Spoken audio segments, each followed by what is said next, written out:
Today's voiceover talent is more than just a pretty voice. Pretty voice. Today's voiceover talent has to be a boss. A boss. Join us each week for business owner strategies and success with your hosts Ann Ganguzza and Gabrielle Nistico, along with some of the strongest voices in our industry. Rock your business. Rock your business. Rock your business. Like a boss. Like a boss. Rock your business like a boss. Rock your business like a boss. A VO boss. A VO boss. A VO boss. All right, welcome everybody to the VO Boss podcast. I'm your host, Ann Ganguzza, along with my bestie, Gabby Nistico. Hey. So, did you see the recent news about Game of Thrones and Gwendolyn Christie? Oh, yeah. That was a big thing. So I want to talk about this. I mean, I think that most of our listeners know that you and I, on most things, I mean, we agree with each other. We're usually pretty in accord. We do. And this is a topic where I think we kind of differ. And it's maybe sort a of little bit. fun. Yeah. A little bit. And it's kind of fun. Gwendolyn Christie, who plays Brienne of Tarth, the beautiful Amazon on the show, who really in the last season, I'm not and I'm not going to spoil it just in case people like you haven't seen it.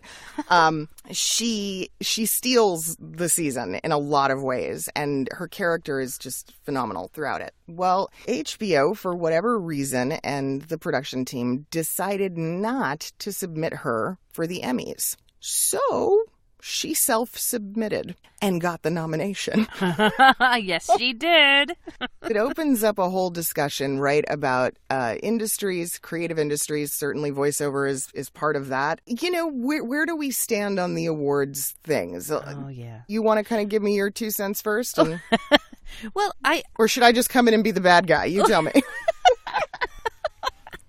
Let's talk about it. I mean, is it a necessity to have awards in an industry? I think it is. Awards in an industry bring validation to a person's creative work and can work as a marketing tool for them. Yeah. Everybody likes recognition, and I certainly do believe that awards should exist to honor and to recognize exemplary work. And, you know, that's at their core, their to establish function. a benchmark. However, in smaller settings, smaller industries like voiceover, there is sometimes the thought, and this is where I tend to lean, that you're buying your own award.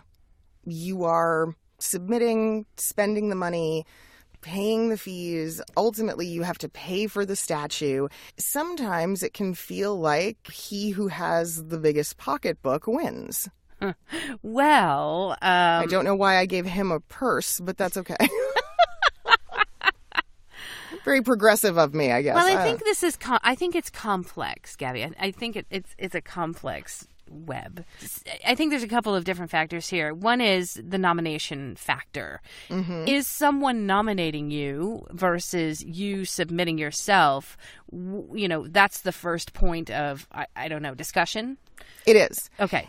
And I think that's the big thing. I know you and I both have won awards that way, where we have been submitted by the entity we work for or by a larger company and subsequently won. That's how all of my broadcasting awards were won that way. I still had to fill out some of the base paperwork, but it was my employer saying, hey, we want to submit this for this. Right. Well, that's always, I think, an ideal.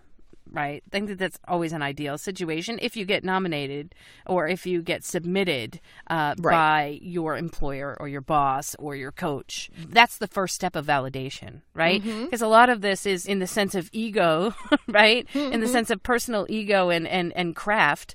It is the first sense of validation that you get, that someone else thinks that you have value and deserve an award. And I think that's awesome. Yeah. And certainly if the judging is large and the categories are big and there's a lot of submissions, I mean, certainly we really do feel accomplished to just be nominated in a lot of those situations. I won a handful of New York State Broadcaster Awards back in the day, and I mean, that's what they were. It was like, holy cow, like I beat out the state of New York. That's amazing. And there's a lot of pride that comes with that. And also, you're right, the marketing piece, I think, is huge because then you as the individual or the company you work for can go forward and say, hey, look what we did. Nominated. Or winner. But you said something earlier, though, Gabby, that self-submission meant that you were buying your award. So there's no guarantee, Gabby. No, that you're true. getting an award. There's our first set of differences. I don't think just because you self-submit doesn't mean you're going to get an award. However, if you're in a smaller industry, I see where you're coming from, and perhaps there isn't a lot of competition. It might be thought of that that's what you've done. And this has been a topic on the groups for a long time. There's a huge division there. Some people are for these awards and think they're fine and think they're necessary, and then there are people who just say that's buying an award and it's not necessary. Okay, so in voiceover, right, we have the SOVAS Awards. It's small. It's a small industry. There's a number of different categories. In the ad world, either the end client or the advertising agency responsible for a campaign or a piece of work says, hey, we think this is really, really great. We want to submit it for an award. Right. And then all the parties involved, the actors, the performers, the photographers, I mean, literally everybody potentially gets a win. Sure. And Gabby, this is what we did actually for our podcast and what I do for my students, where if I think that there is a piece of work that is credible and deserving of an award, I will submit. And I have no problem submitting because I'm acting as that mediary or maybe that employer that is saying, you know what, I think this is good enough. And if I submit on behalf of my student or I submit on behalf of our broadcast, we have a team of people. Just the fact that we get nominated is very, very helpful for number one, marketing, and also validation for my student. And I feel that there's value in the work that they have done that is worthy of an award. And I totally agree with that. Yes. And that I'm fine with. Where I get upset with some awards shows or with some of these categories is that unfortunately what happens is, and while you said it earlier, there's no guarantees, there is something to be said for not having a cap.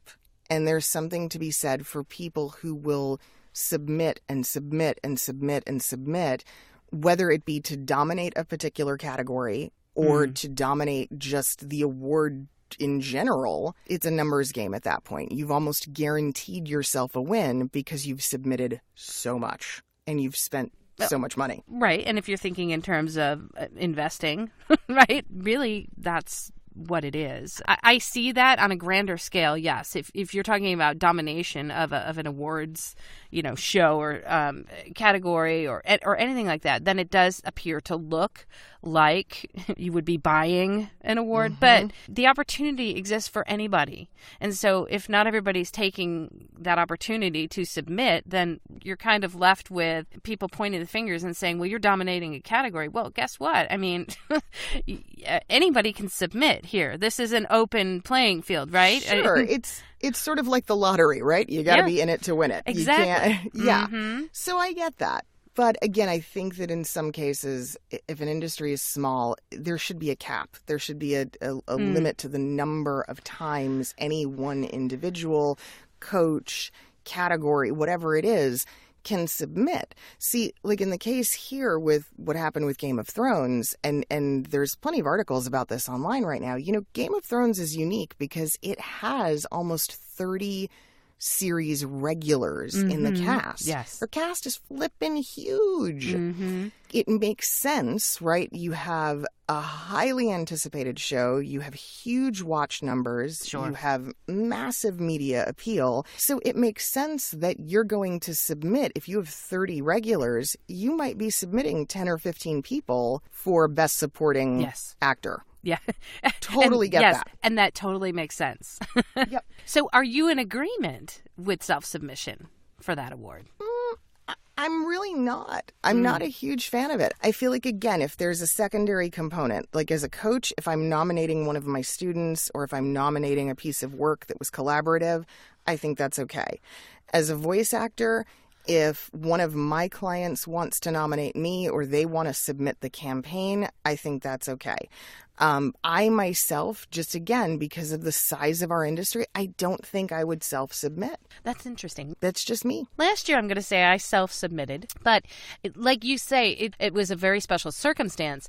I self-submitted my commercial demo for consideration because I had a number of people that were involved in a team effort to create that demo. And I was so insanely proud of that team and just adored everything they did. They just worked their butts off to create an amazing production. And my voice was just a tiny part of it. And so I submitted because I wanted the team to get some recognition for the amazing work that they did. And that's cool. So it wasn't necessarily for me thinking, oh, I'm going to win and then get the recognition in more work because I was the best voice or whatever it is. It had nothing to do with that. I'm thinking, if you're talking Game of Thrones, it could be in the same vein, right? I mean, was such a wildly popular show and so many talented actors that I just felt that it was all a contribution to my success. And if I won, then the team won because they would be named in the award as well. Completely. And I think that Gwendolyn Christie had the same idea here. And I think in her case, she was kind of taking the stance of, okay, you're submitting all these other people. Because mind you, there were about 10 other actors from the show that HBO had announced that they would be submitting. And she said, well, what about me? Well, we have to put this person for this. It became kind of political. And she said, okay, well, no problem. I'll just submit myself. I get that. Yeah. I totally get her position there. I understand that. I think it was bold and I think it was brilliant at the same time. Mm-hmm. And the fact that she got the nomination is fantastic. And I mean, it's like you're saying, in the end, it is a group win. It's a win for everybody. But I mean, let's be honest. Brass tacks, for business owners, for small businesses, why do we submit to award shows? Why do we engage in that? Marketing. Yeah. It's sales and marketing. Who doesn't sales and marketing. Want to have that little credit line, somewhere in their content that says award winning or XYZ nominated. And if it involves multiple team members and people, well, that just makes it all the better, if you ask me, which is why I am in support of that type of a thing. But I think a cap has a lot of merit, Gabby. Yeah. Do they have a cap for the Emmys or the Grammys, the other award ceremonies? I don't think so. Because remember, the Emmys has multiple categories even. It's so huge. You not only have the Emmys, you have regional Emmys. Mm-hmm. People can submit in multiple categories that way. I believe the regionals were created specifically because, I mean, smaller programming, they have no chance, right? They can't compete with something like Game of Thrones. And that was sort of the answer to it. I think that was kind of their way of creating not a cap, but a category in which smaller programming wouldn't be put up against something major like an HBO. There is a huge political piece. With any award show, you always see the, thank you for your consideration notices and the ads that are taken out in Vanity Fair. And there's big business in that. Well, absolutely. If you're going to critique an entity that is going to have an awards show, I just think that you're not looking at the bigger picture. I mean, we are all businesses. There are mission statements for our businesses that we all have, and coming from the award ceremonies that we have now, because the Sovas, I think it came from a place where it was to celebrate work that deserved accreditation. Sure. And to be a positive focus for the community and something to maybe strive for. And there are other people who don't necessarily feel that way, and they're not necessary. And so it's such a division. The people that don't agree with them in our own industry, I believe, also don't like the Emmys or the Grammys or any other awards show as well. So I think it's funny that you probably just have that, you're for it or you're against it. I don't know how much in between you got. That's what's weird. I think I'm really somewhere in the middle. I'm not against them. I don't dislike them entirely. I just don't always like the rules of submission. Sure. And again, the perception is that an award can be manipulated based on the number of entrants and things like that. Look, things can be manipulated, whether it's an award show or a business, right? Or a company. So for me, it's fair game. I like to look at the positive aspects of things. Not that you don't. I'm just saying that I always like to say, I like to think all companies are good and not evil. And all award shows have an underlying mission of creating a sense of value for the community. And I like to I don't know. I guess maybe that's naive. I don't know. And it's fine. You're an optimist. I'm not. I think everyone's evil, and yeah. Evil. Everything is evil. Why don't voice actors shoot higher? The SOVAs are cool. Okay, great. We have an award now. We have something to strive for. Voiceover categories exist elsewhere. There are Emmy categories for voiceover. There are Grammy categories for voiceover. This is absolutely true. I feel like if you're going to self-submit, if you're going to do it, go big. Yeah. Go all the way to the top. And go Why outside not? the industry. There's, award shows everywhere. There's like Webby Awards and a bunch of other awards. I'm trying to think. The Addies, the Tellies. Sure. What's going to give you the most bang for your buck if you are making that investment? Because if you do see it as part of your marketing, you've got to sort of take all things into consideration. I mean, I don't know that people always look at this. Like when you submit for an award, I don't care what it is, there's a fee to enter. There is, if you do get the nomination, hello, you kind of have to go. So there's an expense. There's a ticket, right? There's a dinner. And there's an event. You've got to wear clothing usually. I was going to say you can't show up like a schlub. You've probably got to rent a tux or get a gown. Exactly.